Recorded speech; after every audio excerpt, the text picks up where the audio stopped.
Well, then you got a single camera shoot. You're fine. Yeah, good. Yeah. Who cares? No one's watching Nobody's this anyway. watching. Well, more than 80 And welcome people to our podcast, Darryl Knight. Yeah, all right. All right. This week we are here in the studio. Things might happen. Season 2. This is the second episode of season 2. There's a longer delay between different episode 1 and episode 2 than there was between seasons. Okay.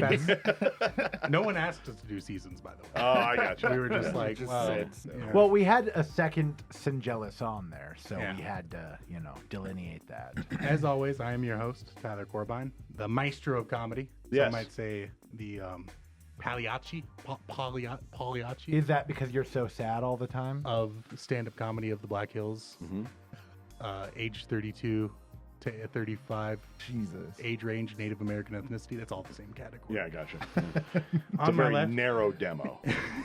We'll just do a ditto on all the specs. on my left is the person who frequently gets confused for my brother, Sheldon Starr. It's okay. My wife thinks that your names are Sheldon and Tyler. Yeah. Yeah. Like, On my combined. On my right is a resident wife guy. Mm-hmm. Resident wife guy, Tyler Matheson. That's me. He's white. That's his credentials. True. He's here so you feel safe. Okay, good. Yeah, well, yeah, I do. You Thank wouldn't have come to a basement in the middle of nowhere to like hang out with these two guys. I get Well, it. I mean, there. I'm sending this signal right now that everything's okay. Actually, what I'm doing, I'm going to look in the camera and blink in Morse code. SOS. Yeah. SOS. Yeah, exactly. And our special guest this week, because we do this weekly, Uh-huh. is Darryl Knight, Hello. D-Ray Knight. Hello, guys. How are you? Do I get to keep the mug? No. That's my. Okay, there's a lot of fun hanging out here with you guys. Now, you guys apparently didn't get the writer. Mr. Knight requires a mug. Yeah. Our budget. We had You've already 100. got such a beautiful mug. All Oh, right. look at this guy. We're Yeah. having fun here. Okay. This is real. Yeah. We had a budget for 100 of these to give away, Yeah. but Sheldon that's all we drank. got. Sheldon drank that budget. Did he? It was all Red Bull, but yeah, he drank Oh, it. okay. Right on. That's cool. That's fine. All right. Darryl, you've been Yes. a radio DJ. Yes. You've been a stand-up comedian. Yeah, actually, it went stand-up radio. Wow, I'm Writer, then head writer, then stand-up and actor, and then radio. then you That- bought a motorcycle. Well, no, I bought a motorcycle like 20-some years ago, man. So, yeah. I was trying It to wasn't list like them a in, midnight. order of, credibility. Yeah, exactly. It all started with stand-up. Yeah. Okay. And then it got into radio, and then writing and radio and stand-up and acting, and back to radio, and then now I have a mobster title. Yeah, you're Yeah, I've event been- coordinator. Yeah, the director of events management at Tin Lizzie Gaming Resort, which Yeah. is a total mobster title. Yeah, that sounds Yeah. like you're on It is. It's the guy who can't get a gaming license because of his known associates. Yeah. He just has to make sure the briefcases get to the boys in Kansas City. It's fine. Yeah. Anyway, I guess give us a little quick 5-minute bio. of that 5-minute whole life. bio. Okay. Well, yeah. Started doing stand-up in '88. Which none of us were born then. Yeah, exactly, Go on. which is good. Yes, exactly. It was in 1988. Started doing stand-up then. Did stand-up full-time from 90 to 97. And then in 97 got my first full-time radio gig, which was in KXGL in San Diego. So that was cool. And then kind of got the bug for radio. I mean, it started a little bit before that with 98 Rock in Baltimore, but then got the radio bug in 97. We went from launch to sale, and you'll appreciate this being in the media. We went from launch to sale in a year. Oh my gosh. I mean, yeah, it was pretty amazing. And then they blew everybody out. Then started doing stand-up again. Got another radio gig here in Rapid City. That's where it started, like in 98, 99. Did some radio here and did a little bit of stand-up in between. And then in 06, got the gig with American Comedy Network in New York, New York, Connecticut is where we were based, and eventually was the head writer of that. And that closed down in 13. And again, did a little bit of stand-up in between there. So it's kind of like peppering stand-up every once in a while. But yeah. I like how stand-up is almost like drugs. Like, I used to use drugs really heavily, and then I just dabble every once in a while. It's like a bad habit. Yeah, exactly. For sure. Yeah, it's tough. And I kind of retired from stand-up in about 2 years ago, I guess. Yeah, my last gig was a private party in, where was it? Now it escapes me. It was a private party, and that was it. It's like, yeah, this is fun and everything like that, but I retired, right? And so I said, Was it because of the gig? Or no, was no, it... not at all. It No. was a really good gig. It was a great Because gig. I've had some gigs that No, have well, yeah, exactly. Everyone's had one of those. Yeah, I mean, I can go back to 1991. I had gigs for shit. I really should retire from this, man. this is just not gonna. This isn't gonna go well. But it was just like, it's been its time. But I tell you what, by booking acts at Tin Lizzie like I do, I'm seeing videos again. And I'm kind of getting the bug, because Are you gonna book yourself at Tin Lizzie? No, I'm not going to book myself. I'm the emergency act. Yeah, I was gonna say, what kind of booker would book themselves at exactly. a comedy club? Yeah, a really bad one. Trevor? No, he would never do that. I'm just kidding, Trevor. We love you. That's Keep funny. booking us, please. Yeah. We started this podcast just to get bookers on. Oh, did you? Well, that's a good idea. Book, well, you guys are good. I mean, I didn't even need the damn podcast, man. And even Trevor, I got Trevor coming in July. Yeah, I mean, I'm just, we all have rough weekends. It's a Thursday, so okay. We've had the comedy gigs that make us want to retire from comedy. You're having the booking gig that's going to make you want to retire from booking. You know what's funny, dude? It's like I never thought in a gazillion years I would ever book a room. That was one of those things we were always like, when we were young comics, like your guys' age, right? We're going, oh, I'm never booking a room, man. Bookers suck. I'm never booking a room. Fast forward, 30 some years, you're going, yeah, this booking thing is pretty cool. I feel like that's the cycle, because I've even seen it where people have they're really hardcore comics. They're going to always be doing it forever. And they're like, you know what? I like my wife. Yeah, well, there's that too. I mean, or it's like, my back hurts and I want to stay home. I'm gonna just move into booking, or I'm just gonna book a room. Yeah, exactly. But it has its own set of challenges. So that's cool. That's cool. So you've aged gracefully in the comedy world. Well, thank you very much. Yeah, I mean, wish I could say same for your material. Hey, hey now, whoa. Come on. No, it's.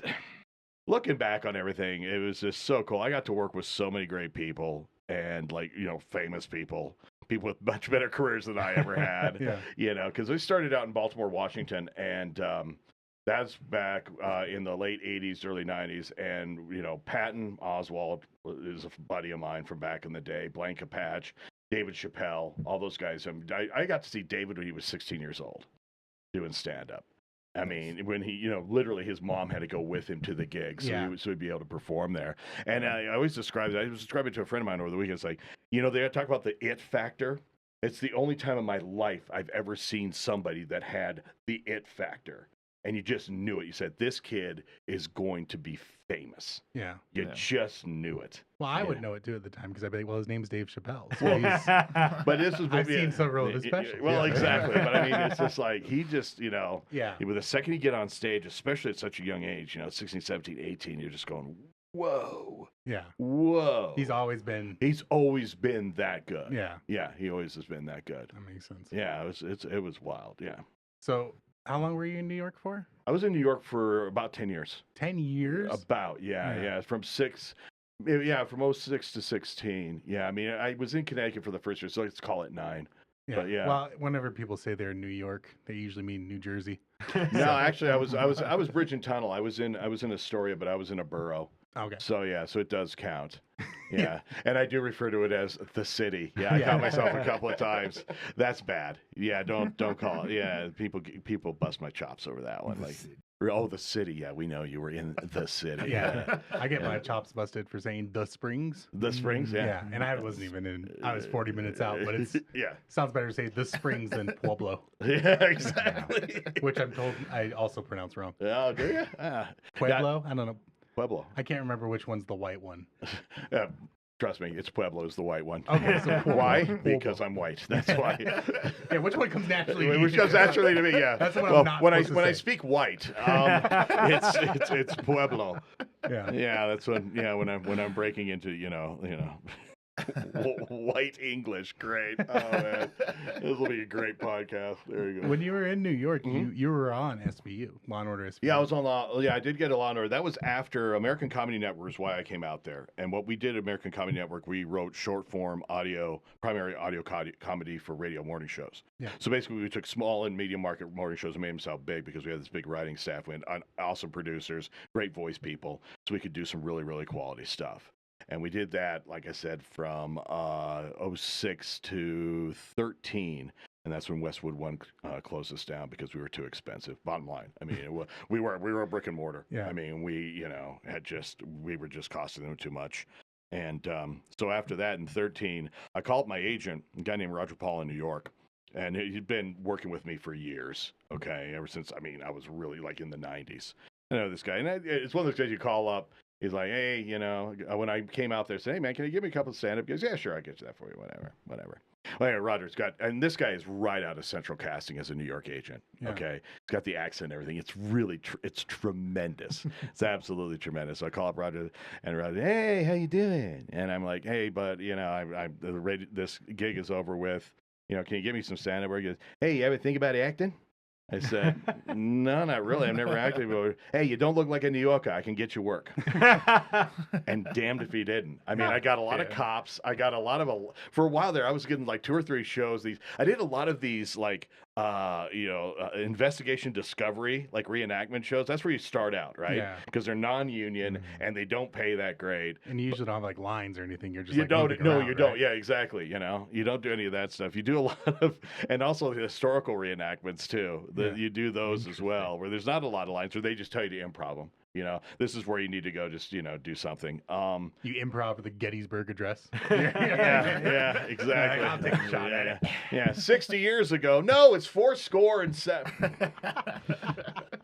Yeah, well, 250. Yeah, 250. Do you do that? No.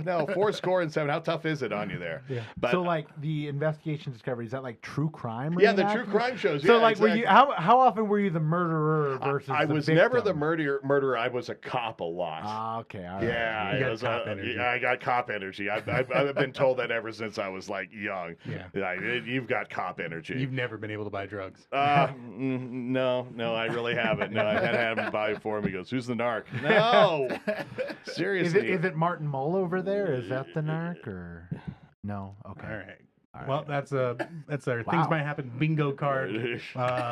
Reference nobody else in the room gets. I everyone. mean, okay, you guys know who Martin Mull is? Right? No, like I don't. Did you No. just Martin not see our Mull faces? was. You're correct. Yeah, Martin Mull passed away last year, or year before. Yeah, it is the doppelganger of the beard. I get that. Yeah. I do get Oh, the yeah, Martin Mull. 100%. I get the Martin Mull. It was a good reference. It just You went could over have just your said guys' Santa head. Claus. Santa Claus. I don't know. No. I don't like No? any of these references we're doing. There you go. Okay, that's pretty close. Well, Yeah. who is he, though? Yeah, He I was do in get Martin. Clue. Oh, he was in Clue. He was in Clue, Classic yeah, movie that yeah. everyone has First thing he present really in came to mind. light. Jingle All the Way. There was a TV show called Fernwood Tonight, and he was the host of it, and it was like really bad, like local late night talk show thing. Yeah. And it had like weird characters and stuff like that. But yeah, Martin Mull was a comedy staple for years. He was on Roseanne's show for a while and stuff like that. The Why first couldn't you say incarnation of that. Roseanne? Why'd you say Clue? Yeah. Because I mean, he was like Clue was a feature film. Yeah. Yeah. He did a lot of stuff. Yeah. Oh, yeah. He did a Sabrina lot. the Teenage Witch. That's what I should have gone with. Well, there's a classic. Yeah, Yeah. absolutely. Yeah. Anyway. Yeah. Yeah, my bad. So yes. So that's. But what it was like Mhm. did you ever get any moment where you were like, maybe I'm gonna act forever? Oh, it was always kind of fun, but I was always kind of like giggle too because it was like I'm getting paid to dress up and pretend, and I'm Yeah. like in my 50s. This is fantastic, right? I did get there's some pretty interesting roles. I got to play Henry VIII. That was really cool. Yeah. And like in a historical thing, that was freaking great because the costumes that we had were from the Metropolitan Opera, All right. and that was really awesome. Yeah. And and you're wearing the tights and everything like that, and the pumpkin pants. And the first thing I was talking to other actors about it, you said they go, "How the hell they fight in these things?" Seriously. I mean, I get the tights because they're snug in all the right places. That's fine. But how in the world do they freaking fight in these things? This is stupid, you know? And they're all probably sitting there being like, act like you've been here, man. Yeah, exactly. They're like, this is my third time wearing this frilly thing. This week, man. Yeah, it is kind of frilly, but it was cool. I mean, a lot of like, it was great. Yeah, it was. The episode was all about plotting for the death of Anne Boleyn, so that's always good. Yeah. Yeah, that was fun. Did that, and then eventually the biggest role that I got was Law and Order. I was a truck driver named Bo in Law and Order that could have thwarted, I tell you, a serial killer. But that would have changed the script. So, Oh yeah. you were trying to like pitch it to them. Well, I was like, can I just like, I mean, it was a crossover episode with Chicago PD, right? And so it was at the very beginning of the Law and Order crossover. Yeah, so I was going to pitch it to him. Why doesn't the truck driver just bust this guy? I'm obviously physically larger than this guy, so I could just beat him up. And they're like, we have another hour. We're just going to get really into Bo's backstory here. Yeah, exactly. Bo's backstory. I tried to pitch a Bo's backstory and then a spin-off series. Yeah. Like at the end of your scene, he like dabs up Ice-T and becomes his best friend. And you're like hanging around the whole time. Exactly. Or just Bo goes around, not solving crimes. It's kind of a different sort of thing. Yeah. He just does his job. Yeah, exactly. Law and Order, hanging with Bo. Exactly. Just Bo. Yeah, exactly. Right on, man. I'm glad you didn't get that. Well, yeah, exactly. Yeah, that probably would have been that would have been short-lived. Yeah. Who was like the main cast when I did mine? I did it with a guy by the name of Dallas Roberts, who was in. He was one season. Remember the governor on Walking Dead? His assistant, that guy. He's one of those guys you go, yeah, you know who that guy is. He was the serial killer in this, right? And so I did the one scene with him. Yeah. And he's a nice enough guy. I mean, he wasn't serial killing. No, he wasn't really actually serial killing. And what's interesting is that shoot they were so professional and so cool. Yeah, I mean, they just had all the latest equipment, and they just knew exactly what they wanted, what to get. You went from wardrobe, makeup, boom, onto set, and, shot the scene, and that's it, and you were done. We shot the scene in Staten Island because it was supposed to be in Elkhorn, Indiana, but they used Staten Island instead because basically Staten Island same. Midwest. It basically, it's a Midwestern island. It is, yeah. Staten Island is the Midwest of New York, but they... and then you're just done, and then they take you back. It was really pretty quick. Yeah. I mean, it paid. The longest part was the ferry ride. Well, the van ride. Yeah, exactly. The staff van ride. I didn't even. What pissed me off is that I didn't even get the catering. I wanted to see what their catering was like. I wanted to see what their craft services were. I mean, because every single show, even these lower budget historical reenactments or investigation ID shows, they all have crafty, right? They all have the catering table. I wanted to see what Law and Order's was. Because I bet that one was really freaking nice, right? I bet it was awesome, and I didn't get to do it. I was so pissed. I didn't get to do it. You shot the scene, and as soon as the cut, you started wandering over, and then your handler came by. And was like, no, Exactly. Can I just get a date? No, get in the van. Oh, come on. Hey, Bo, you're done. Get in the van. I like to imagine you coming out for your scene in your Henry VIII outfit to try to do Bo as Henry VIII. Yeah, it would have been great. What shoot is this? I can't remember. I'm so busy. Oh, they all just yes. I need a moment. Yeah. I think I had like a little trailer. I mean, it wasn't like a nice one. It was just kind of like a but it was my place, and I had my wardrobe in there, and it was great. Oh. And then another movie that I got to do was a German rom-com called Antonio und Schmecks, which was basically Antonio doesn't like this. It was a sequel to Antonio really likes this. No, exactly. No, it was the twisted version of that. No, but I played a cop. I played a New York City cop, and that one we were like, I mean, this is a pretty high budget German movie, okay? And we were in holding, before you go on to set, you're in holding, and we were in actual New York Police Department uniforms, which Law and Order also had them as well. As a matter of fact, Law and Order, where they do all their wardrobe, just to backtrack for a second, they have an entire room filled with New York police uniforms, SWAT uniforms, all that sort of stuff. And it's obviously, under lock and key. Yeah. I mean, 100%. There's a lot of security around that, 100%, exactly, for obvious reasons. Well, anyway, so I'm dressed up like a cop. And when we would go from holding to set, which was like half block away, we used to have to be covered up because we couldn't be walking around the streets of New York wearing police uniforms. It was a federal crime. Oh. Yeah, until you get to set. And then the set I worked with a guy, I think his name is Christian Ullmann, he's like a big romantic comedy star in Germany. It's the first time I ever saw people lined up. All these German tourists are lined up behind a barrier wanting to meet these actors, right? So they're like shaking hands doing like that while they're setting up everything. And then they, we go on set and we do, our little thing with it. He's supposed to spit on me and I take him down and stuff like that. And hilarity ensues. And so I had to take him down several times, and every time I took him down, brought him down, brought him down, brought him down. He would pop up and shake my hand and say, "Thank you very much. Thank you. Thank you." And I was like going, "What?" And I found out later on, his other arm was broken. His wrist was fractured, and I wasn't hurting him. And that's why he was thanking me. Yeah. Because I was not hurting him. Yeah, I would think it'd be like, oh, this is a weird actor's tradition. Yeah, really. Exactly. Is this like some sort of weird German actors thing where they thank you after beating you up? I don't know. Did he say thank you or did he say Dankeschön? No, he said thank you.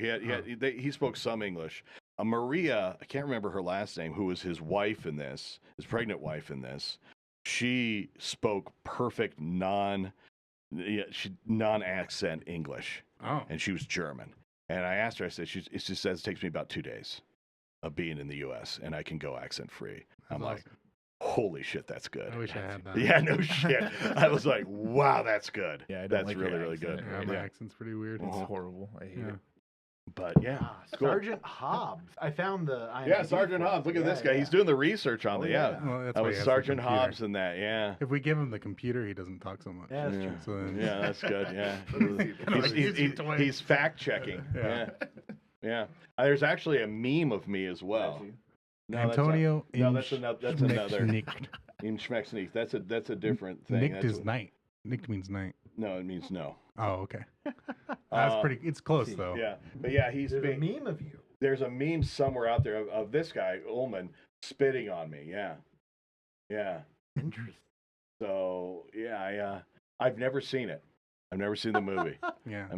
So maybe we can get you a flight over to Germany. Well, yeah. I mean, I always think like, they do all this stuff on like Netflix and stuff. Like, it's going to eventually come up. I've never seen it. Not on Amazon, anything. Are you sure it wasn't a money laundering? Yeah. He's like, well, usually when people say, "Oh, you did a German movie, huh?" Oh, okay. Wink, wink. All right. Geez, you must have really needed the money, huh? Yeah.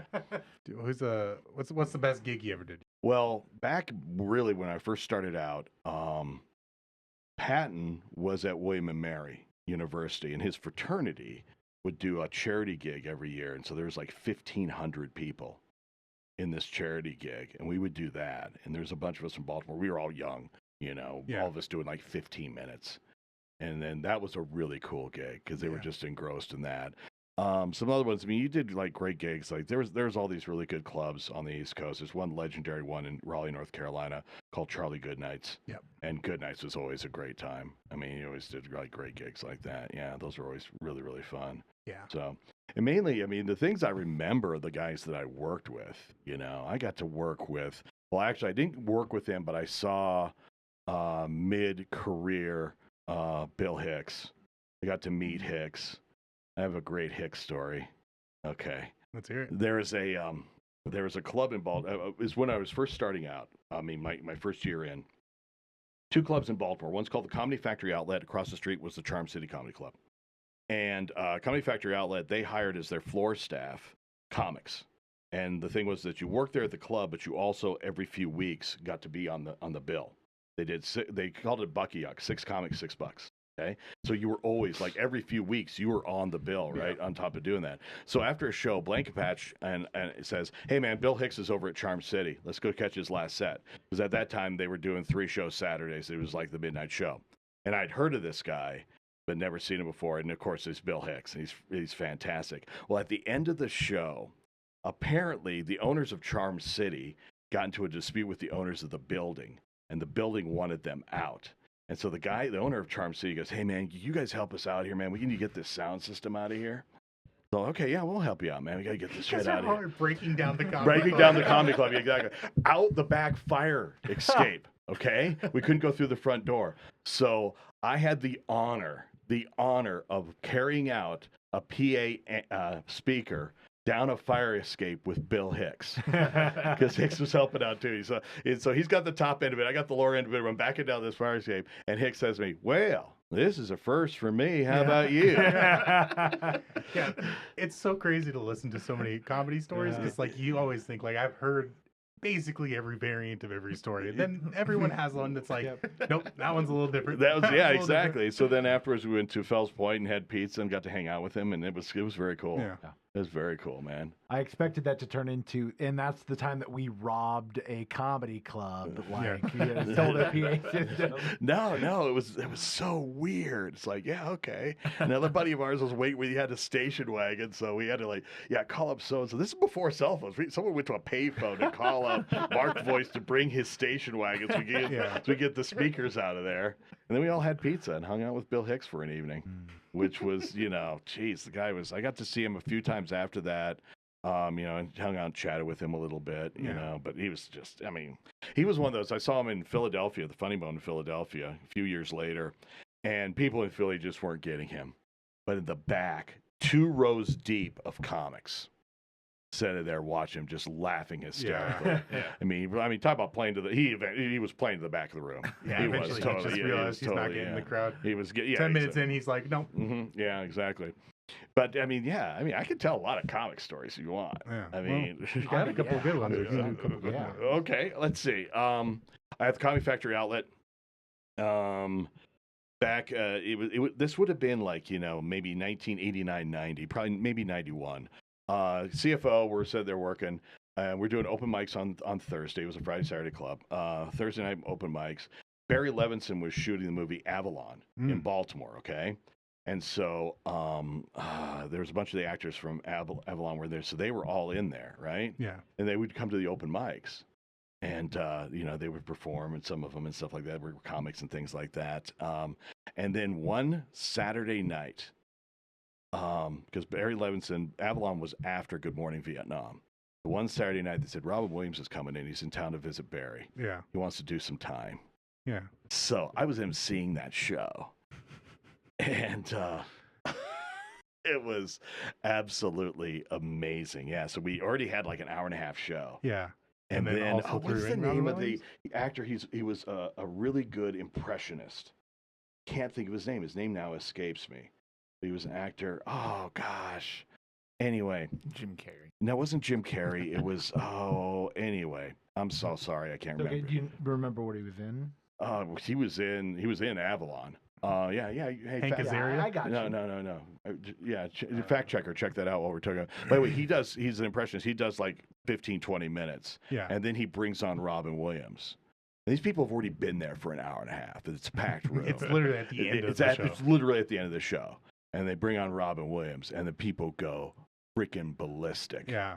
And he does another 40, 45 minutes. Who we got? Kevin Pollak. Kevin Pollak, Yeah, exactly. yeah, He was a real nice guy. I'm so sorry I forgot his name, but No, Kevin Pollak. Yeah. Kevin Pollak. So like Kevin Pollak is after the headliner, Kevin Pollak comes on, and then Robin Williams, right? Yeah. And so I got to close out that show, and that was just. But I tell you what, he had so much presumption. He could have sat there and read a phone book, Yeah.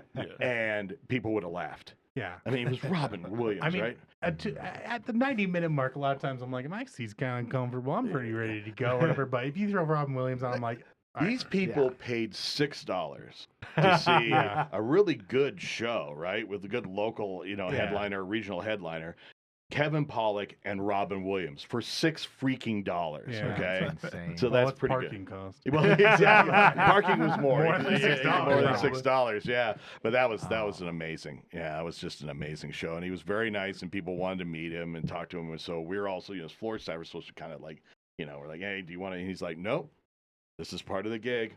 People are doing nanus to him and all sorts of shit like that. He's like, nope, this is part of the gig. He talked to everybody. Yeah. Mm-hmm. It was really cool. Yeah, I almost would hate that because what if it's like you're on the meter? You're like, I gotta throw some more quarters in there. Yeah, no, it was a really special night. It was really cool. Yeah, that's awesome. I've more recently in the last couple of years found a lot of Kevin Pollak stuff before because he's a very good actor. He's very talented. Yeah, he's a very good actor. And I've known him as an actor for a long time, but getting to see his stand up and the impressions that he does is incredible. Yeah, exactly. Yeah. When they did what was it for A Few Good Men? Yeah. They did A Few Good Men when Nicholson wasn't there. Pollak was doing the Nicholson lines as Nicholson as they were like prepping. Yeah. And running the lines with him. Yeah. Exactly. And he probably had all the mannerisms down. Yeah, exactly. So like, yeah, exactly. Yeah. I remember hearing him talk about that, and he's like, I'm looking around and like I'm me, right? I'm a clown, and I've got Jack Nicholson over here, and it's like, what am I doing here? How? And he does a great Nicholson. It is incredible. It's pretty amazing. Yeah. So you did stand up for a while.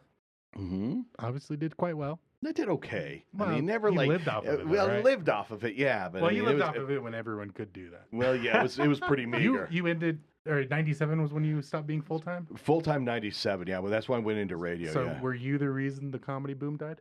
Yeah, exactly. It's all my fault. But I mean, you got to realize that in the early '90s, there was a huge recession. Yeah. I mean, I was calling bingo numbers for 2 months. Okay, toughest crowds I've ever been in front of. There's no comedy crowd, no hecklers as bad as an old woman on a fixed income when you don't call her bingo number, man. So you're doing like bits and then you're reading a number No, and then doing another bit? She's saying the most vile crap to me, man. Just horrific. Horrific. And you can't use any heckler line. She's 80 years old, right? So you just kind of take it like, oh my God, please. I mean, though there's times where I remember like within like 3 or 4 phone calls, your entire month would fall out. Yeah. And that just sucked, you know? So when radio came along, it's like, you know what? I was married to my first wife then. And it's like, you know, maybe this would be a little bit better, you know, a little bit better. But then I found out the radio wasn't that much more stable. A little bit. Did you jump a lot to a lot of different places? Well, I suppose at the beginning. Well, but because of what happened to us, because, you know, the beginnings of consolidation. I mean, we got hammered on that, and we went from launch to sale in a year. Yeah. And then I was unemployed again, did some stand-up, and then actually came back to Rapid City then. Yeah. There was an opening here, and I thought, I'd be here for like 2 years. End up being here for like 6. Yeah. You know, and then left, and then I'm never coming back, and then came back. Yeah. So that's So how it goes. What is it about Rapid City that was like, I'm going to leave, you know, New York. I'm going to leave the city, right, and go back to the Rapid City. You're welcome. Thank you. I would imagine that. cost of living is going to be the Well, that answer. was part of it, but also, I mean, I was raised here, so I have roots here. Yeah. You know, my mom is here, and you know, she was getting older and everything like that. And it was a really cool radio opportunity. It's like I kind of missed radio, and it was like, you know, so I was breaking up with my girlfriend in the city, and it's like, well, I cannot afford to be here, you know, like this. And it was a blessing in disguise because that was 16, so that was like 4 years before COVID, and COVID just destroyed everything, destroyed the industry for a while. I mean, I had a lot of friends of mine. And it was so sad. There's a couple of friends of mine who were just starting to break into big commercials. And then COVID hit, and they just canceled everything. Out there, especially, they just canceled everything. And they were just like, oh, my God, you got to be kidding me. So that was kind of a blessing. There was a guy who did magic, up-close magic. He was getting really into it. And he was planning on moving down to Vegas. Yeah. And he went to Vegas, checked it out, you know, did the little exploratory thing, was like, yep, I'm going to do this. This is what I'm going to do. Saved up some money, did this whole big thing, moved down there in February of 2020.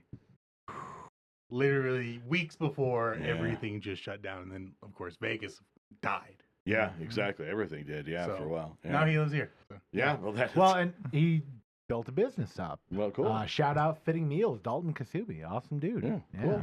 Right. Sponsor of the podcast now. You're I gonna don't send think us he wants money, to right? sponsor us until we get our BMIs. Into triple digits. Yeah. Triple digits. We're your before pictures, Dalton. Like, Okay, cool. Yeah. Right on. It's going to show a picture of me and then like a picture of like the native guy from The Outsiders. Look like this. You know? Cool.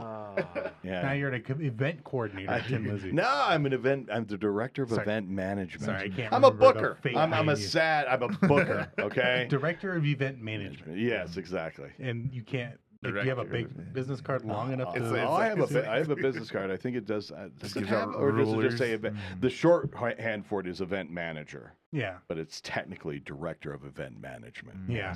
Yes.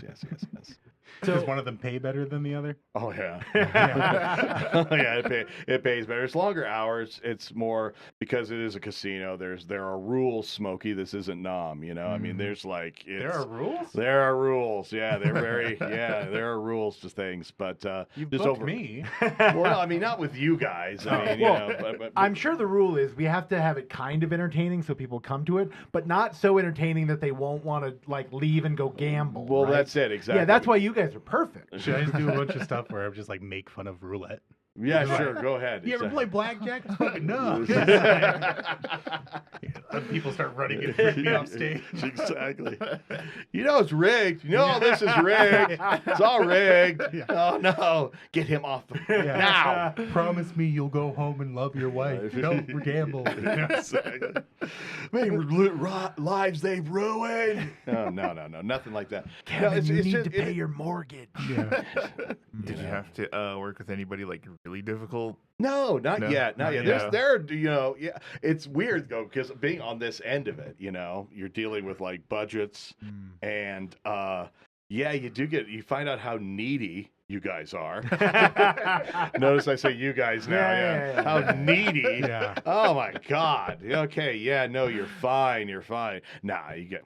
I've never asked for anything. It's not that bad. In my rider, it even says, I don't, like the cat doesn't What need can to I clear. do for you? Yeah. Right? Like, I'll clean up. Well, I think being on the other side of it, being a stand-up helps out a lot. It's like, because I know this is how I would want to be treated. Yeah. And it doesn't take a lot. It's like, Well, let's hook these honestly. guys up with some food. But there was a lot of clubs. I mean, they used to have great food. There was a magic comedian named Norm Clark out of Philadelphia who was so funny, but he was so great because we talk about gigs, like, because you network their thing. Well, who's booking this room? Can you get me in? Yeah, I can get you into this room. His one thing was always he would say, "Do you get a meal?" I love a meal.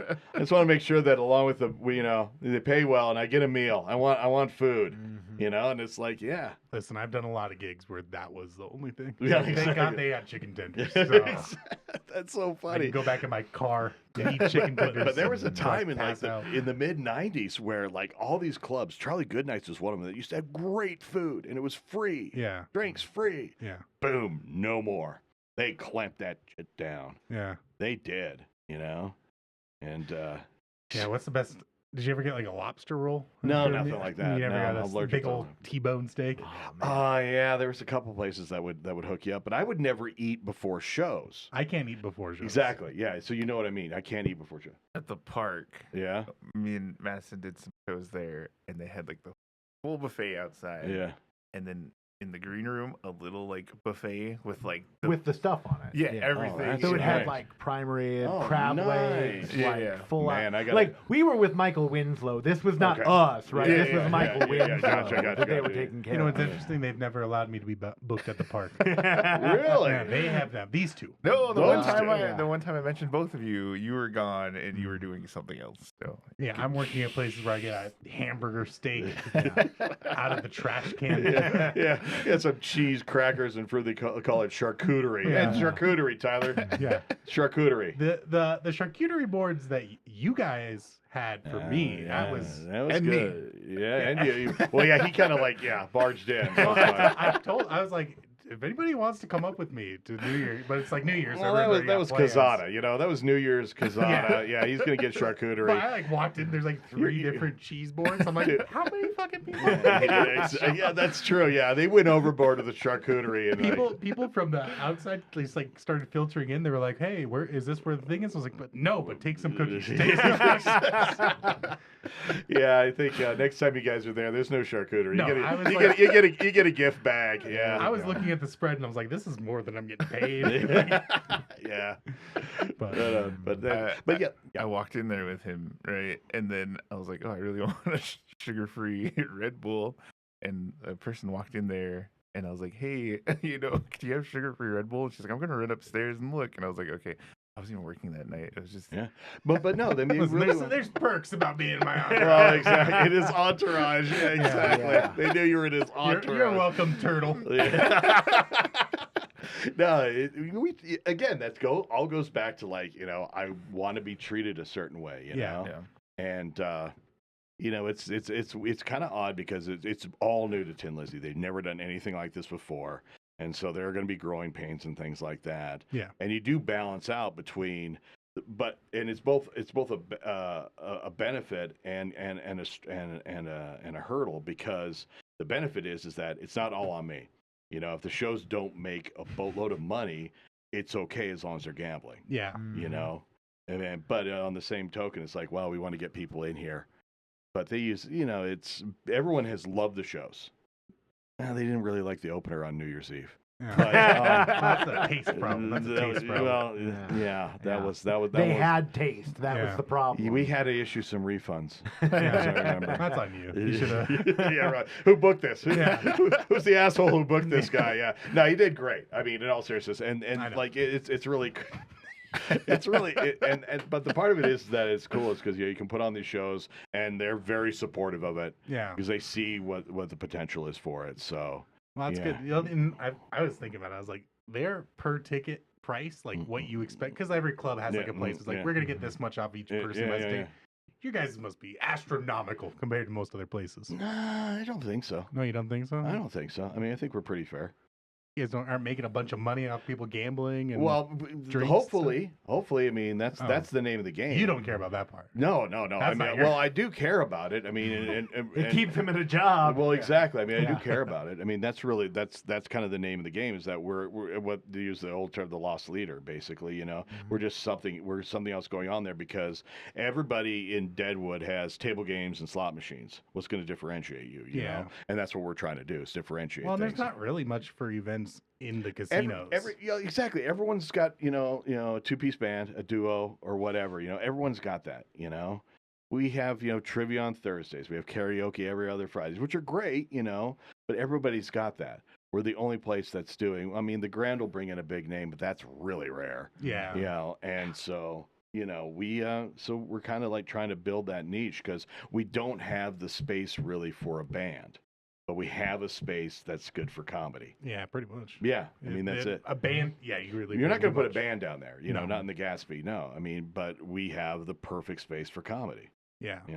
Only thing missing is a brick wall. Yeah. Never Well, mind. we can put one in. No, you don't. I'll put a brick wall, and that gets me booked more. No. I'll be like looking up YouTube tutorials as I'm putting the mortar. We're gonna go to Menards and get like a printed brick wall. Oh, exactly. Like with a fake brick wall. They used to call this stuff Z-brick. Yeah, there you go. Yeah, Z-brick. It was like fake brick that everyone had in their basements in the 70s. Yeah. Yeah.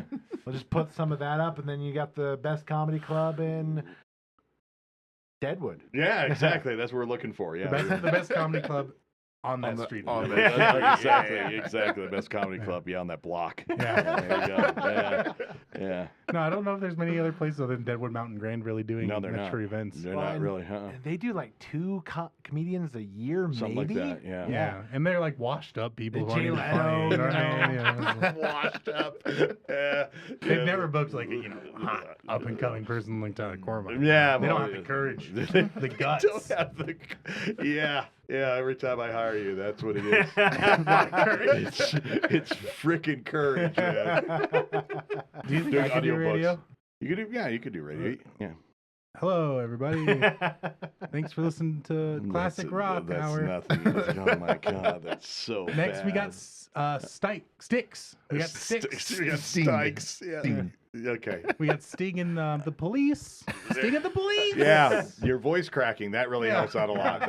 And I like the question at the end. Yeah, exactly. The police? Yeah, it goes up. Yeah. Well, because everyone in radio goes like, "Hello, everybody, it's gonna be so much fun Yeah, to listen to me." that's But I'm kind of doing the hey guys. Yeah, okay, you're doing a coming character. on? Yeah. Yeah. Yeah. You have to have a wacky name. Yeah. Did you develop a radio voice, or did you? No. just use regular? This is actually my actual voice. I may lower it to register or something like that. Yeah. But I mean, there's a lot of guys, the Robbie radio types that talk like this. Yeah. Yeah. We call them pukers Oh. in the business. Yeah. Yeah. They're because they puke all over the microphone. Yeah. And I will go to different markets and listen, and I hear, coming up next we got some Sticks, and then after Sticks, after the break, we're gonna get into a little bit of police. So stay tuned. Those guys. Oh God. I like Casey Kasem I personally. freaking hate them. Oh my God, they're so fucking bad. It's so terrible. Oh God. But no, I never. This is my natural voice. Yeah. Yeah, and my radio name, God, I like to call it. I wanted to put it up there. You should. I wanted to well, put because it up there. I now call that my Obi-Wan. That's a name I've not heard in In some time. In a long time. Exactly.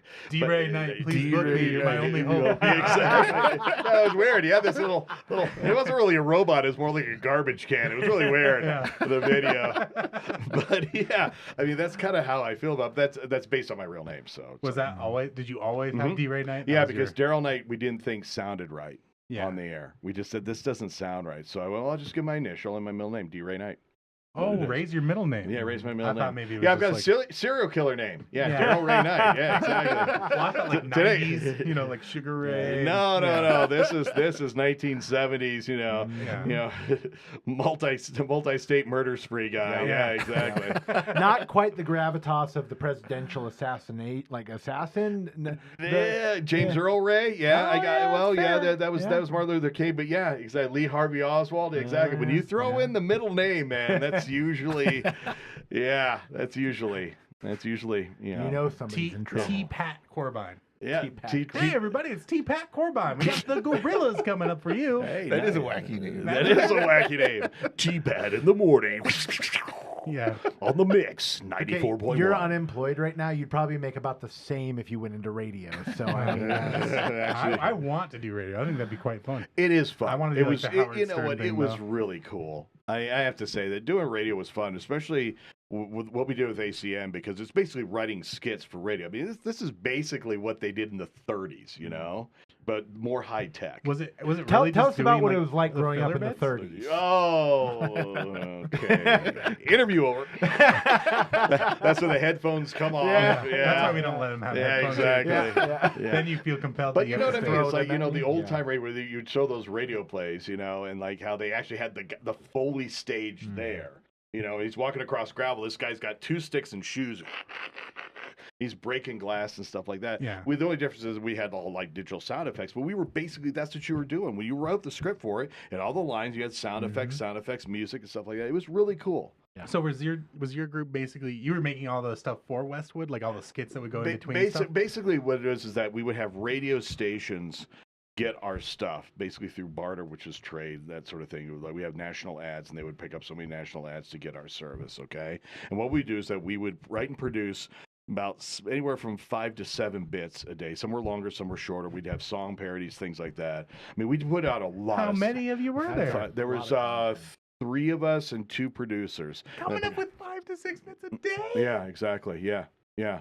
We had some I'd freelance. love to hear the stinkers. Yeah, oh god. We had I'm sure you had great stuff. I'd love to hear the ones where you're as the head writer, I was the gatekeeper, so I had to break a lot of hearts of freelancers because we had freelancers as well. Yeah. Oh, we used to get some dog shit. I mean, it was like, whoa, this is terrible. And it's like, we can't do this. we cannot do T-Pat in the morning. Exactly. But we would, have stuff that's like what we would call evergreen. So say, Christmas is coming up. We would start working on Christmas stuff, evergreen Christmas stuff, like in October. Yeah.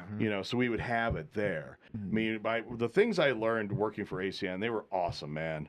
And that company had been around since the 80s. They were like one of the first ones to do this for radio stations. If They're not, around for the 80s, and you were there for 6 years, and then they died? Well, yeah, that's kind of my fault, isn't it? Well. Thank you, Tyler. Yeah.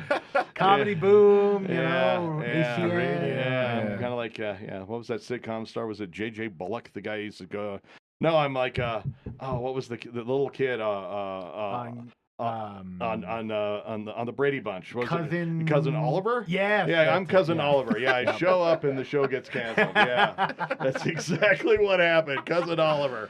Yeah. Hey guys, this show looks like a lot of fun. I'm glad to be. What do you mean we're done? Yeah, exactly. No, I mean, it was really cool. I mean, worked with great people, and it just, it was fun. It was fun. Yeah, I really liked, I don't know, Rick D's. Mm-hmm. I loved his top 40 Top 40, show yeah. that he would do. Yeah. Because they would have just the dumbest skits in between everything. He'd do song parodies. Exactly. And I didn't like a lot of them, but I liked that they were there. I was like, that's awesome. Exactly. That's a really and cool that's part of basically what we would do. Yeah. radio I mean, that doesn't really exist. for the first year I was there, we were writing when Stern was still terrestrial. Yeah. We would write stuff for Stern. And we would do, there were some, pretty big shows that would use our stuff. And so that was pretty cool. I mean, we were primarily for medium and small markets, but there were big markets that used our stuff. And they asked for custom things like that. And I got to work with amazing voice people. Did you ever get to meet Howard Stern? No. Did you ever want to? No. You never wanted to? No, not really. Not a huge fan of his. I respect him. Yeah. Respect what he did. But I was never that big of a fan of his. I can't believe that you were in New York doing radio stuff. No, never did. Around the time he was... No, never, because he made the jump. After my first year there, Cousin Oliver, then he jumped to Sirius, and they didn't have the budget for us, and so they said, we're not going to use you guys Didn't have anymore. the budget for you? They paid Howard a lot of money. Oh. Yeah. Yeah. They paid Howard a lot of money. I like the term that you used while Stern was still terrestrial. Yeah, it's yeah. pretty It's great. radio lingo. Yeah. Us radio guys. Yeah. know it. Yeah, it for definitely sure. is. Terrestrial radio, everybody. That's what we're talking about. Terrestrial radio. D. Ray and T. Pat here Oh, my with God. your terrestrial radio broadcast. Now he wants to retire from Yeah. radio Yeah. again. Yeah. Well, there goes that dream of going back. Damn. Oh, well, now He's what? retiring from Guess I'm just going to be a booker, yeah. I was gonna say if he's Coven Oliver, you're the Fawn's water skiing. Oh, yeah, jump of the shark. Yeah, there you go. Where it all began. Hey, he's still Thanks working. a lot. He's still working. All right. Yeah, I don't even know who the actor for Cousin Oliver is. Oh, Cousin Oliver. Yeah, I'm sure he OD'd. he did. Yeah, find out for us, Tyler, because he probably did some smack and jumped off a building or something. Yeah, I'm sure he's dead. I don't know. Oh, Most this of the is people great. This from is the the, Brady you know, Bunch. this is the highlight right now of this show. So I'm gonna find out if Cousin Oliver is still alive. Robbie They Riss. took him out back that- and shot him. He looks still like he's still alive. He looks He's like been doing Doc McStuffins recently. Yeah, is he? Hey, that's solid work. He- That's a paycheck you can always cash. He looks like he's in an Alice in Chains cover I mean, band. He let me see does. this You- guy. He probably OD'd at one point. They just got the Like Narcan I said, there fast he enough. looks like he's in an Alice in Chains cover band. That's a Look at horrible him. photo. That's a horrible And photo. that's his first photo on IMDb. Oh, That's crazy. man. Yeah, he's Yeah. like, yeah. Thanks a lot. Looking up the voice actor for someone on Doc McStuffins, and you see that. That's where your childhood ends. Exactly. Man, I gotta start watching Bluey now. You and the goddamn Bluey. You watched it yet? I have a nephew who's like 3. Of course, I watched some Bluey. He's like a Bluey mega fan. Yeah. He's got the box sets up top. Well, yeah. He's got Bluey on Laserdisc. Nice. Right. I had to have it custom made. Yeah, right? custom-made Bluey I don't have a Laserdisc. retirement plan anymore, but I've got Bluey on Laserdisc. Yeah. You think you'd have Bluey on Blu-ray? See, there you go. That That's one, decades. that one went over as well as my Martin Mole. This side Oh, of the table against that Yeah. side. That's decades of experience there, Yeah. guys. That's where that comes from. Yeah, I can't believe he gave up stand-up. Nice. Yeah, I can't believe it. Wow, Walking away gee. from the table. Yeah, I'm glad you're booking now. yeah, exactly. Well, some people get booked. Yeah, some people won't get booked again. I feel like my phone's gonna be ringing a lot more. Yeah, you know, exactly. going forward. Right, it's good to meet you, Tyler. Yeah. They got a date in August, as a matter of fact. Just open up. Just open up. It's weird how that works. I got cancellation, Tyler. Yeah, yeah. And I don't even have to change the marquee because it's Tyler. Yeah, That's good. exactly. Yeah. There we go. Can we call you T-Pat? Can we just call Sure, you yeah, T-Pat? why not? All Yeah. right. What the Should've viewers rinsed at this home out. don't know, this is vodka. My first. Oh, thank you. I know you can't afford that much vodka. It's Kharkov. We're Pitcher fine. of vodka. Pop off. That picture is worth more than the vodka in it. Yeah. It is hot in here, though. Yeah, it is. What else do we need to talk to you about? I don't know. I mean, what do you guys want to talk about? I mean, What's getting a divorce like? Why do you want to know? I Now want to it know. needs to know. So, to know if I should get married or not. Oh, that's a good one. Do you think Sheldon should get married? We can talk about that. You kind of know I've been him divorced a little bit. twice, so yeah. I mean, You've been divorced twice? Yeah. Oh man, this is great. He enjoyed it so much the first time, he wanted to Yeah. go back and What do was it again. cooler, like getting married or getting divorced? We'll talk about it. I Okay. mean, Yeah, let's do that. Yeah, let's do that, man. Really, you're gonna get married? Okay. No, no. Okay. All right. Decided against that a long time ago. Okay. But He's so worried about him getting based on married. our guest, really, should Oh. I get married? Like, Oh, maybe, okay. Gotcha. maybe. He sees how happy I am, and he's Well, like, there you go. maybe, It maybe. yeah, that's a tough call. Sheldon's been with his girlfriend for 16 years. Wow. Yeah. Tyler recently got a girlfriend, and now Sheldon's having an existential crisis. It's like, He's got. I can't be at the same level as as Okay. Corbijn, right? I've got to. Don't worry, I'll So mess it you're up. the same gal for 16 years. Yeah. You're still together. Yeah. Okay. Yeah. Gotcha. I got you. Okay. You know why? Because didn't get married. Yeah. There is that argument. Yeah. I mean, you could. I don't know how true that is. You can make that argument. Yeah. Absolutely. Yeah. Yeah. Yeah, what was yours like? Is mine like? Well, Did see you what- ever get more out of the divorce than you lost? Oh no! You know what's weird about the divorces? Okay, is that and I was lucky in either case. I mean, I didn't have kids, so Yeah. that makes things so much easier. Yeah. I mean, My man. and I just never really. I mean, I had stepkids with my second wife, but she never came after me for support or anything like that because they weren't, blood mine. Okay, so she was really cool about that. The divorces were amazingly anticlimactic. Oh. You just go in, sign the paper, and then it's done. Yeah. Well, you didn't really ever have assets, did you? Not really. No, you really don't. That was we went over your career. Yeah, exactly. You didn't really have any assets. Yeah. When I got into radio, that's when I actually started acquiring stuff. So maybe you should get divorced. She's too. like, I don't want the headphones or the motorcycle. Exactly. You can have the that. headphones and the motorcycle. Exactly. Which one of my project cars do you want? I couldn't afford project cars. No, Yeah. no, but that's true. Yeah, you don't really have a lot of assets. It was interesting. The first wife, she's cool and everything. I met her when I was just starting to go full time on the road and stuff like that. And she thought she was really into that. I was a comic and everything like that. And then she had the reality of it. Yeah. And that's the thing, is that comedy generally kills marriages. Yeah. It generally does. It did back in the day. I mean, there's a few guys that were married and still married to the same wives for decades, right? But it was really rare. But people who are like really funny, like their careers usually kill the marriages. Well, yeah. I mean, So you're fine. Yeah, I know. I'm good to go. Yeah, exactly. But no, I mean, mainly it's the travel. Yeah. It's the travel. Being far away. Being far away and stuff like that. And also, let's admit it, guys. I mean, comedy, acting, all these sorts of things are extremely selfish careers. Yeah. They're extreme, and that's fine. I mean, you can totally admit that. That's exactly what they are. Well, I did it for the world. Because I'm saving the world. No, it's Yeah. not selfish at all. Exactly. no. Yeah. No God complex in that. The world needs this. Exactly. Needs. Notice that? Yeah. Needs. Yeah. No, it's not selfish. Nelson Mandela. Yeah. Me, Mother Teresa. Yeah, Tyler Corbijn. Yeah, exactly. No, it is. It's a selfish thing, and it's tough to make relationships work. And like, she really didn't, she didn't like the travel. So then that's when I started going to radio. I said, okay, I've got this opportunity to go into radio. We were living in Virginia Beach. We're on the East Coast. First radio gig, full-time radio gig, was in San Diego, and I got through my associations at 98 Rock in Baltimore, which, as like part-time or just doing feature work there. And she didn't like San Diego. San Diego's got the second best climate in the world. Yeah, it's an absolutely beautiful 75 every it's an day. absolutely beautiful city. We had a great apartment right downtown. She didn't like San Diego because she was from a large Italian family. It's very, very enmeshed. So, it was just the way she was. I mean, she just wanted to be around her family. And so basically, she actually didn't like San Diego. Yeah, I mean, she's like, who doesn't like San Diego? Yeah, well, that's exactly it. I mean, and it just wasn't her cup of tea. I mean, and she just didn't like it. And at that point, that's when everything started to go, because I'm like, okay, I want to make this work.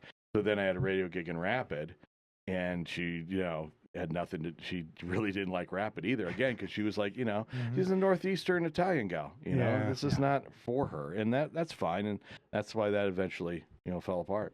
So, yeah. So you'd be fine. Sure. Yeah, I think I'm all right. Yeah, you're all right. Yeah, It's been days since he's probably seen his girlfriend. Really? Well, it's okay. I mean, if you guys are cool with that, then it's fine. I mean, seriously, if you guys are cool with that, then it's fine. It's been days and he hasn't. It's not. He's like he's working. And we live in the same place. Crazy. Yeah. Really? You live together. You live together, but you're not married. Yeah. Dude, it's a piece of paper.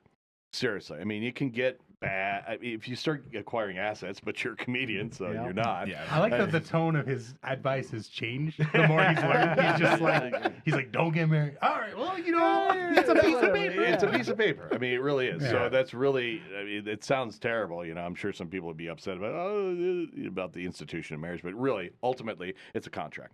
Yeah. Because when I was in New York, I mean, I was one of, up until now with my wife now, which is the longest, relationship I've had, adult relationship I've had, like married or whatever. Yeah. I was with my former girlfriend in New York, and that was the longest. And that was like, we never even discussed it. We lived together, never even really discussed getting married. And that was her. She's like, it's just a piece of paper. It's just a contract. She's like, we could write up a contract, Say it's a contract with a very strong non-compete clause. Well, basically, yeah, that's exactly it. Yeah, but yeah, it was very interesting. We even had property together and stuff like that. But that was you had or on it, right? Not and or right on the contract. No, we had and. Oh, yeah, but it was no problem. It would split that up. It was like okay, that's cool, that's fine. Yeah, that was because I mean, even though we split up, we remained really good friends. It was just one of those days. This is just not working. Yeah. It was a very adult breakup. Yeah. That's not fun. Like, yeah. That's not interesting. Yeah, not that. Sorry. More I can watch. I can see the listener retention drop. Yeah, from 1 to 0. Yeah. Well, no, I don't know. Vicky will probably still listen to it. Yeah, I told her not to. Okay. So you have emceed at the Sturgis Rally a lot, like on and off. Yeah, a long basically time? the stuff I did when they built Rally Point in, I think, 17 when it started, maybe 18, 17, 18. I was hired as the MC at Rally Point. And that's pretty cool because that's where they do a lot of bands right on Harley-Davidson Way and Main Street in Sturgis. And so, yeah, I was like the MC there. And we used to do, it's really scaled back. And I think, unfortunately, but I understand the financial concerns of that, because it started off being opening ceremonies, Military Appreciation Day, and then we would have a beard and mustache competition. We'd have a tattoo competition. In the early years of the tattoo contest, there was this guy from Canada who was really tatted up, but he would drop down to like a freaking Speedo. And it's like, nobody wants to see this, dude. Nobody wants to see this. And he was proud of it. I mean, he like had tearaway pants where he just like tear them off. And like, a showman. He was a showman, yeah. And he never won. That was the best thing about it. He put on the biggest production about it, but he never, ever won. Yeah. He never won. It was so funny. Yeah. But they were all really a good time, yeah. Did you ever get a jug of piss thrown at you No. when you were down at the rally? No, not at all. Did you ever think it might happen? No, not there. That only happens. No. Did that happen to you? No. I mean, he always said not there, and then I remembered you lived in New York, and I'm like, that's an everyday occurrence. Oh, exactly. Yeah? Chugs of pee. Oh, it's a great day. I didn't have pee thrown at me today. It's awesome. Yeah, rain's not in the forecast. What do you do the umbrella for? Yeah, we used to call that Wednesday on the R train. Yeah, no problem at all. No, it's but at the Rally Point, no, because it's very corporate, it's very controlled, and that sort of thing. The people were extremely well behaved and stuff like that. And a lot of times the Military Appreciation Day was always the best one. So, that was amazing. Last year we had Christy Nome was there. That was interesting. She needs a sandwich badly. Boy, that gal is skinny. Yeah. And the mayor at the time, Angela from Sturgis. It was so funny because the mayor of Sturgis had a beautiful black shepherd service dog, right? And so the dog was up there with her, but the dog was actually seated at the feet of Christy Nome. And I told Nome's handlers, you might want to move the dog. Yeah. Not a good why? optics. I said optics. You might want to move the dog. Move the seat over. Might want to move because so the dog is sitting to up next to Angela. I thought you were going to say something so crazy right after this. They got it. They understood what I was saying. So I'm trying to help you out here, okay? Oh, when you said they got it, I thought maybe she did do it. No, she didn't. She didn't off the service dog. No, she didn't. But it's just like, oh man. But she was very nice. Yeah. But that my one thing was like, boy, she's skinny. Yeah. Oh my gosh, come on, kid. You're a South Dakota girl. Come on. All right. Well, do you have anything else you want to say? Anything else you want to plug? Anything you want to? No, you're gonna. My friend Sheldon here is going to be at Tin Lizzie Gaming Resort on June 21st, opening up for Brooks Wheelan. Ooh. Brooks Wheelan's a very funny guy. He was on Saturday Night Live. He was one of those. Remember in like the mid-aughts when they had huge casts on Saturday Night Live? And then within 1 year they fired them all. He was one of those guys, and he talks about it. He says it's a blessing in disguise for him because he loves stand up. Because I was okay to be a writer and to be on it, but I love stand up more. And he's very, very funny. And Sheldon will be opening up for that. Yeah. And then in July we have a guy named Jack Wilhite who's from Richmond, who's a guitar act, does rock and roll song parodies, and our friend Trevor.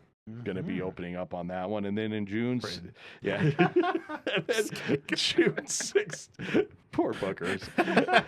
This is the crap you say about me when I'm gone. Anyway, and then on August 16th, Chloe Radcliffe from New York, very funny, one of New York's best and brightest new comics. What was the first word you said? You said best. I heard best. Yeah, best. Definitely best. Saving you. For sure. I said best and brightest. Yeah, best and brightest from New York. Yeah. She's fantastic. She's very, very funny. And we have Tyler Corbine, guy over there who's opening. Yeah, Tyler Corbine. T-Pat. T-Pat. T-Pat. They could afford Tyler Corbine. The failed rapper. The failed rapper T-Pat is going to be there. And then in September, we have Willie Mack, who's going to be on America's Got Talent this summer. And he's going to be there. And your recommendation, Lauren Vega. Lauren Vega's going to be opening up. Vanna. I got her. Vanna, I think? Vanna. I'm sorry, Lauren Vanna. Yeah, Lauren Vanna. And yeah, she's funny. Oh, she's hilarious. Good recommendation. I It'll know. be interesting to see how she does in Deadwood. Well, Yeah. the first time I ever saw her was in Omaha, Yeah. and I watched her do some stuff, and I was like, "Holy crap, she's really funny." Yeah, And I she's- asked one of my friends, or one of my friends, and I was like, "How long has she been doing it?" Yeah. And it's like 6 months. I was like, Yeah. "All Yeah. right." I hope she does well because Yeah. like Willie works for a big agency, and so I really hope that she does well. Yeah. Yeah, because I really do. And then in October we're gonna be dark because there's all sorts of like dead weird events and things like that. And then November, you guys, you scared scriptless guys Yep. are gonna be doing a murder mystery Mhm. there. So yeah, see, you got books. Oh, sort of. yeah. Quit your whining. Quit your whining. Yeah. This is all at Tin Lizzie. Tin Lizzie Gaming Resort in Deadwood. Yeah, exactly. Yep. And the slots are not rigged or anything. No, they're no. no, Go of course gamble, not. Stop go it. eat. Stop it. Stop it. Of No, they're course not. I know. was just saying they're not. Yeah. We're all agreeing. Yeah, we're agreeing. Gambling Everything is is fun. fine. and cool. We can stop talking about it, gentlemen. How about that? We can And stop it's not talking. a blight on our It's not. social economic system. Oh, stop it. It's not a regressive Well, tax. it's only a blight if it's not in Deadwood, right? Like if you went to like an app or something, then it would be a blight. But no. The only place that Sheldon and I would ever gamble is Prairie Wind Casino. Prairie Wind. I wasn't going to go there. I really wasn't. But you know what? Please drive into the middle of nowhere. An hour. But truly, one of the greatest loopholes in American history is when the reservations got and the federal government tried so hard to stop them back then. I mean, when it happened, they tried so hard, and it's like, hey, you did this to us. Yeah. Guess what? You did this to us, and the court said, you know what? You did it to them. They're independent nations. They can do whatever the hell they want when it comes to gaming. And it's all been uphill since then. We almost have everything back. All right, well, thank you very much. for No, coming. thank you guys very much. Thank I had a you. lot of fun. Thanks, guys.